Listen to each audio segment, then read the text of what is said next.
Hey, what's up, y'all? It's Steve, about to react to this video about Abianca. It's titled Meghan Trainor, When Your Body is the Brand.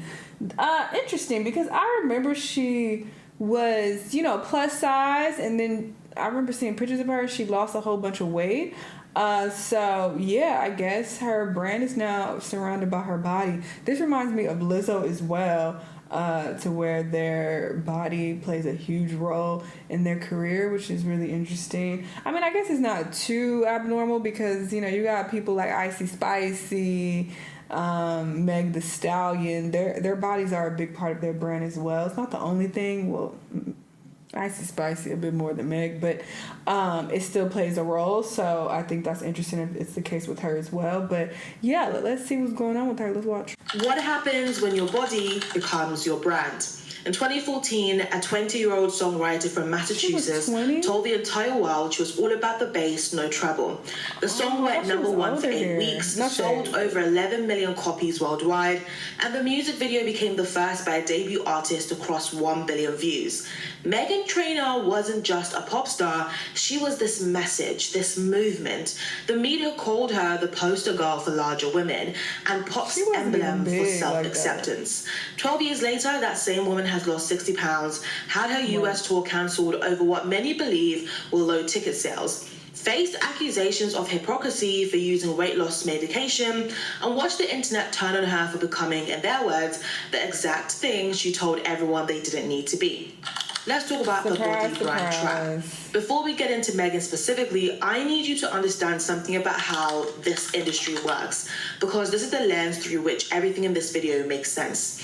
When an artist breaks through, one of the first things the industry does, labels, media, stylists, PR teams, is attach her identity to her appearance. Sometimes it's her sexuality, sometimes it's her size, sometimes it's her look. But the pattern is exactly the same. The conversation about how she looks sometimes overtakes the conversation about what she makes. And it doesn't matter where you fall on the spectrum. If you're thin and conventionally attractive, your sexuality sometimes becomes your brand and people stop taking your music seriously. If you're bigger, your body positivity becomes your brand and you're expected to stay that size forever as some kind of proof that you meant what you said. Men do not deal with this. So the quick version of how Meghan Trainor became Meghan Trainor is she grew up in a musical family in Massachusetts. Her dad was a music teacher. She was performing Caribbean soccer music with her family at 12, writing original songs, yada, yada, yada, yada, yada, yada. She turned down a scholarship to Berklee College of Music to pursue songwriting professionally and got signed to Big Yellow Dog Music as a songwriter in 2012 at just 18 years old.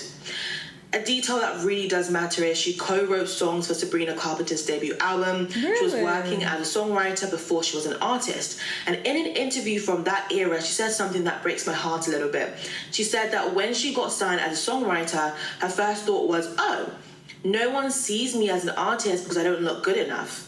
Her own father said she thought she was one of the chubby girls who would never be an artist. That is very important context. So before Meghan Trainor ever sang a song for the public, the industry had already taught her that the body was a barrier. Remember that, because everything she did next was a response to that lesson. In November 2013, she and producer Kevin Kaddish wrote All About the Bass in 45 minutes. It was inspired by her own insecurity about her experience. They pitched it to labels, and multiple labels rejected it for not being pop enough. Then she performed it for LA Reid at Epic Records and got signed 20 minutes later. The song dropped in June 2014, and of course the rest is history. Now, All About the Bass was a brand manifesto, and there's a critical difference between an artist who makes a song about body acceptance and an artist whose entire identity becomes body acceptance. Meghan crossed that line and the media helped her do it. After the song blew up, every interview asked her about her body. Every profile mentioned her size. Every headline framed her as the antidote to skinny pop culture. The Guardian called her the poster girl for larger women. Billboard called her a model of self-acceptance for kids across the globe. They handed her that responsibility when she was so young and still figuring herself out. And instead of pushing back on that frame, this is sending me because she wasn't even big like that. She had a little bit of extra weight on her, but for them to be like, "Oh, you the poster child for all the big bitches," is crazy. Because yeah, like I said, when you think of Lizzo on the other hand, she was a lot larger, a lot larger. So it's crazy that in 2014 they're like, "Oh, okay, yeah, you represent all the big people. You obese." That's crazy. Instead of saying, "Hey, I'm a songwriter who happened to write a song about body image," the brand leaned into it very hard. The follow-up singles reinforced it with Dear Future Husband, which was around being a confident woman who knows her worth, framed around her image. Me Too was literally about wishing you could be her. The visual language, the styling, the interview talking points, everything circled back to body confidence. And this is where I want to be really careful, because I'm not saying Meghan was being fake. Absolutely not. She probably genuinely felt all of those things. The insecurity was real. The confidence she built was very real. And remember, she was still so young. But there's a difference between expressing a genuine feeling and building your entire commercial identity around that feeling. Because feelings can change, bodies can change. And I wonder if anyone said that to her. And I might argue that maybe they didn't, because we all know that the music industry would like to profit off of the moment and the trend, right? And back then, what she was doing was very much creating this new trend of body positivity in a way that wasn't done as much before. Compare this to Adele. Adele has never been skinny the way that she is now. Her body was always part of the conversation because the industry made it a part of the conversation. Mm-hmm. But Adele's brand was never about her body. It was always about her voice. It was about the heartbreak. It was about love. It was about those lyrics that make you call your ex at 2 a.m. When Adele lost significant amount of weight, there was some initial chatter, but then it blew over. Why? Because her brand wasn't built on her size. It was built on something that didn't change when her body did. Meghan didn't have that anchor, and I wish people guided her better. When the body changed, the brand had nowhere else to actually go. And this is the part that I think people overlook when they talk about Meghan Trainor's quote-unquote fall or downfall. They act like the weight loss caused the decline, but the decline started long before the weight loss. Her debut album Title came out in January 2015 and debuted #1 on the Billboard 200. It sold 1.8 million copies worldwide and went triple platinum. She was 7th top artist, 2nd top female artist in 2015, and basically had all these accolades. And then the music started to plateau real hard. Her second album, Thank You, dropped in 2016. It did fine. No peaked at #3. Me Too hit #13. But the album didn't have the cultural impact of Title. The songs were catchy, but they felt variations of what she'd already done before. And that's what people continue saying. The music essentially was becoming very, very repetitive. People questioned whether she was getting that artistic development. Meghan herself has acknowledged this. She did tell Billboard in 2020 that she and her team didn't know what to do. They didn't know what to write and didn't know how to stay cool.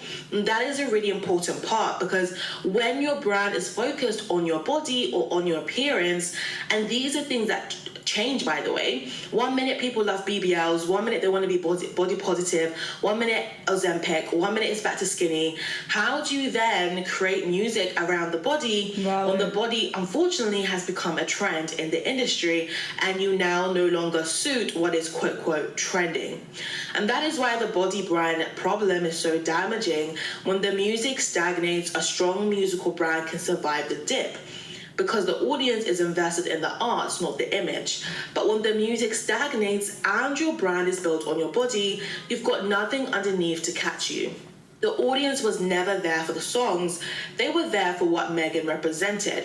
And what she represented was about to change, whether she liked it or not. In January 2024, Meghan started working with a personal trainer. She's been open about using Mounjaro, the weight loss medication, to help. And credit to her for being honest about that, because so many celebrities pretend it's just hot girl walks and green juice. And that is not true. I want to be clear on where I stand on this. Meghan Trainor or any human being is allowed to change their body for any reason. Health, confidence, personal preference. It actually does not matter to me. Bodies change. And as someone who's been open about experiencing What I would say is body dysmorphia, to the point where at some point I was taking pictures of my face in particular. Okay, it seems like she's getting more into her own personal journey. I will link her video down below. Y'all check it out to hear about that. But yeah, very interesting about Meghan Trainor. I definitely remember hearing that song that was super popular from her, but I didn't keep up with her career at all after that, so I don't know what she was up to, but it's crazy if her career did start to decline because she started getting skinny. Because yeah, when you place yourself in a box, whether that be her or her team or whoever, put her in this box of being, you know, body positive, you know, now people can look up to you because you're this size. If you lose the weight, then it's like, wait, because the same thing happened with Icy Spicy. She lost that weight and people was like, we don't like this, we're not about to keep supporting you, we ain't coming to your concerts, and she gained that weight right back, which I thought was really sad, because it's like, damn, you can't even do nothing for your health anymore. People speculated she was on Ozempic, but she could have very well just been, you know, eating healthy and working out and just taking care of herself, and the fact that people were like, we don't like this, change your body back, is crazy. So that is definitely a thing in the industry. I don't know where it was going on with her today, if she's seeing any type of success now, but yeah, this is unfortunate that this is the case in the industry, especially with women. Y'all let me know what y'all think, though, and I'll see y'all in the next time. Bye!